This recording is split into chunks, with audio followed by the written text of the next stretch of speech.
Samsung has controlled memory chip pricing for 30 years. Micron and SK Hynix split most of the rest.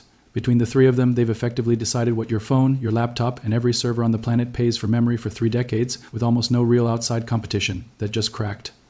There is a Chinese chip selling right now for less than half what Samsung charges for the same class of memory, and it isn't staying inside China. Corsair has already tested it in real DDR5 kits. HP and Dell are running their own internal quality checks on it.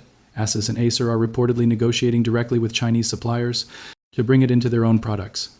This isn't a rumor floating around a forum. This is already happening inside hardware that's either on shelves now or being tested for shelves very soon. By the end of this video, you'll know exactly which company built this chip, exactly how it managed to undercut Samsung by this much, why Samsung cannot just lower its own prices to match, and what this means for the price of every PC, laptop, and server you'll buy over the next year.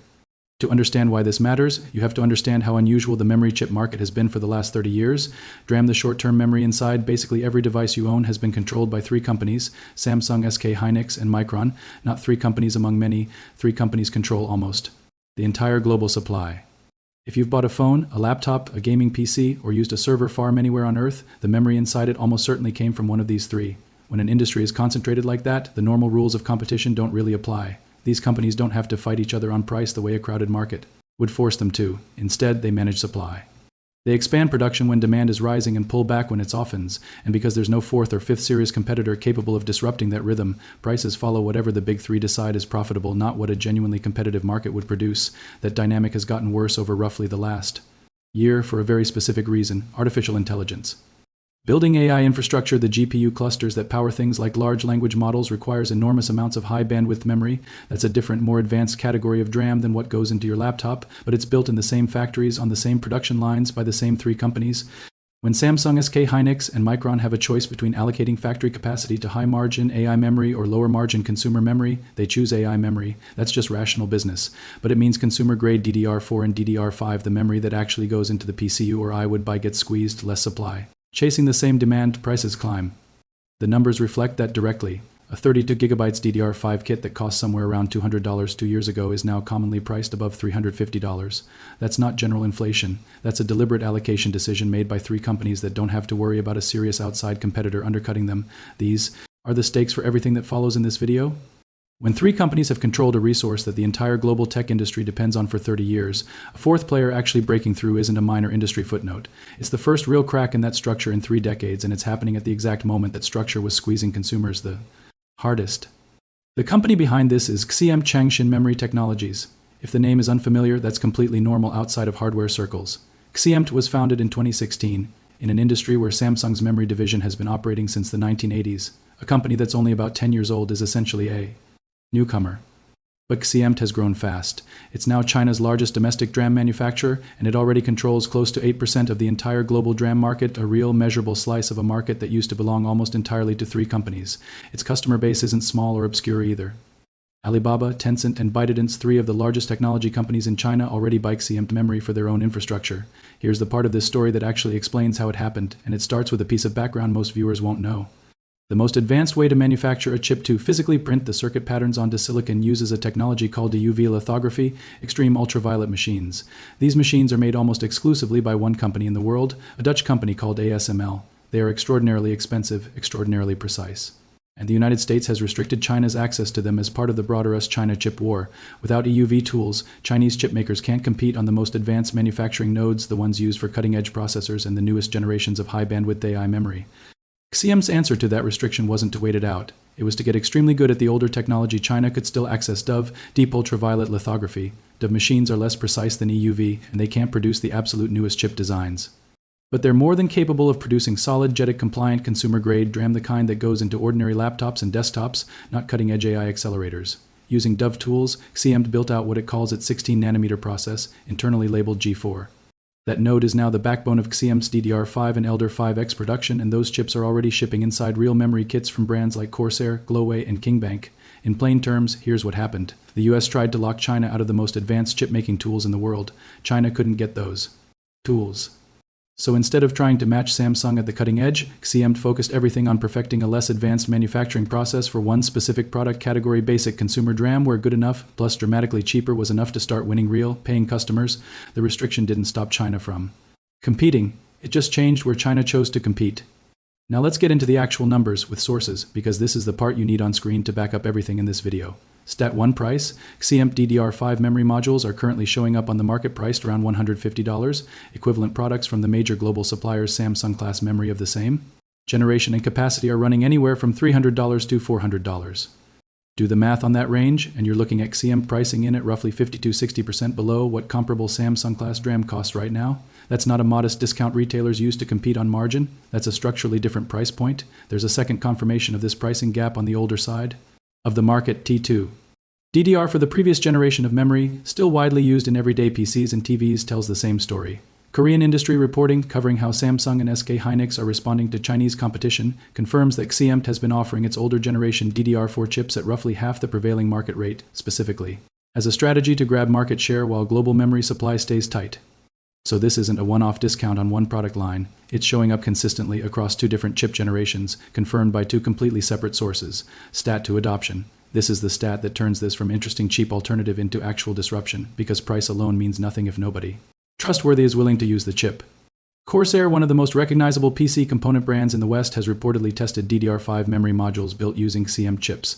That's not a Chinese market-only brand experimenting domestically. That's a Western brand putting CXMT silicon through real testing.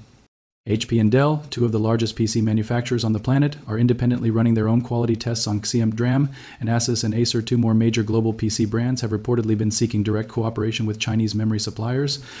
Put those two stats together, and you get the real headline of this video. It's not just that CXMT memory is roughly half the price of Samsung's, it's the exact companies that build the laptops and desktops sitting on your desk right now that are actively deciding whether to put this chip inside their products. That's the difference between a cheap curiosity and a genuine threat to the old order. Here's the obvious question. If Samsung sees a competitor undercutting it by 50%, why doesn't Samsung just drop its own prices to match and end the threat immediately?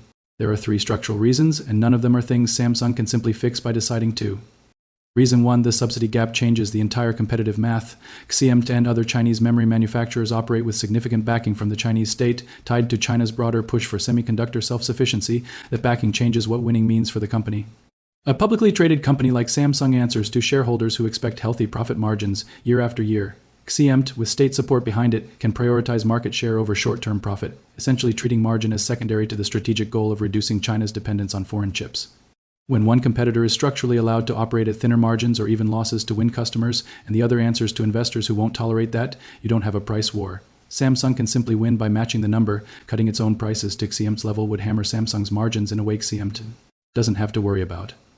Reason 2, Samsung's own factory capacity is pointed somewhere else right now. Samsung and SK Hynix are currently locked in an intense race against each other to mass produce the next generation of high-bandwidth memory for AI data centers. That's where the real profit margins are right now, and it's where both companies are prioritizing their most advanced production lines.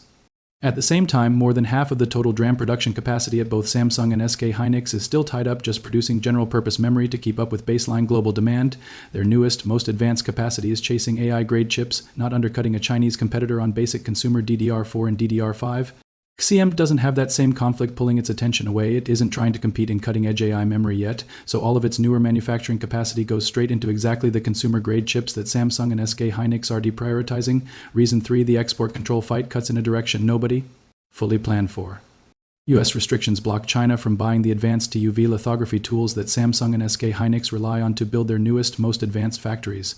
But those same restrictions have also limited how much Samsung and SK Hynix themselves can expand certain older node production using American manufacturing tools, particularly at facilities they operate inside China. That's created a bottleneck in exactly the older node, mainstream DRAM supply that feeds the regular consumer market that you and I buy from. Chinese manufacturers, building with domestically sourced equipment instead, don't run into that same ceiling. The export war that was designed specifically to slow China's progress in advanced chips ended up accidentally creating breathing room in the one-product category basic consumer DRAM where China never needed the banned tools to compete in the first place. Put all three of those together, and the real answer to why can't Samsung just match it becomes clear. This isn't Samsung choosing to ignore a $150 competitor out of arrogance. It's Samsung's financial incentives, its factory allocation strategy, and its access to manufacturing tools all simultaneously pointing it in a different direction at the exact moment a state-backed Chinese rival is pointing every available resource directly at this one specific weak spot in the market. So who is actually buying this chip right now, and what realistically happens over the next 12 months? The buyers currently fall into three distinct groups. First, PC component brands Corsair, Gloway, and Kingbank are already shipping memory kits built on CXMT silicon to real customers. Second, major PC manufacturers HP and Dell are running their own internal testing programs, while Asus and Acer are reportedly negotiating direct cooperation with Chinese suppliers. Third, and arguably most important long-term, major Chinese tech companies Alibaba, Tencent, and ByteDance are already buying CXMT memory for their own internal infrastructure, which gives CXMT a stable, captive customer base even before it wins over a single additional Western brand for the next 12 months, the realistic outcome. Isn't Samsung gets replaced overnight? It's sustained pricing pressure. Once a cheaper, genuinely viable alternative exists at real production volume, the big three don't need to lose every single customer to feel the impact. They just need enough buyers seriously evaluating CXMT that it becomes a bargaining chip in every price negotiation going forward. Analysts are already pointing directly at this dynamic. Samsung and SK Hynix could face real margin pressure through the second half of this year if Chinese supply volume keeps growing and spot prices fall faster than their own cost structures can absorb. There's an important complication here worth being completely honest about, because this video promised proof, not hype. CXMT is not winning on raw quality yet. Independent testing shows its chips running a few degrees warmer than equivalent Samsung silicon under identical conditions, and long-term reliability data simply doesn't exist yet at the same depth as it does for a company that's been manufacturing memory for 40 years. This is not a story about Chinese engineering beating Samsung's engineering. This is a story about Chinese manufacturing being good enough, at roughly half the price, landing at exactly the moment global supply is tight enough that good enough and dramatically cheaper has become a genuinely attractive option for major global buyers who would never have considered it 5 years ago, and there's a geopolitical layer sitting directly on top of all of this that's impossible to ignore. CXMT is already entangled in the broader US-China semiconductor fight, alongside companies like EMTC, which is already on the US entity list, restricting its access to American technology and markets. If CXMT keeps taking share from Samsung and SK Hynix at this pace, it becomes very difficult to imagine Washington staying on the sidelines indefinitely. Memory is too foundational to the entire global tech industry, from phones to laptops to the AI data centers. Everyone is racing to build for a serious shift in who controls that supply to go completely unanswered by policymakers. That's actually where this story goes next. What Samsung's real counter move looks like, and whether the US response to CXMT ends up mirroring what's already happened to EMTC. We're going to cover that fight specifically in a separate video, because it's really just getting started, and it deserves its own deep dive rather than a rushed 5 minutes at the end of this one. So here's exactly where this leaves us. CXMT memory is landing at roughly half the price of equivalent Samsung-class chips, and brands you already know, Corsair, HP, Dell, are already testing or actively shipping it. This isn't a rumor circulating somewhere online. This is already happening inside hardware you can find on shelves today. If you want the next part of this story, what Samsung actually does to fight back, and whether Washington decides to step in the same way it already has with EMTC, subscribe, because we're tracking this story closely, and it's about to move fast.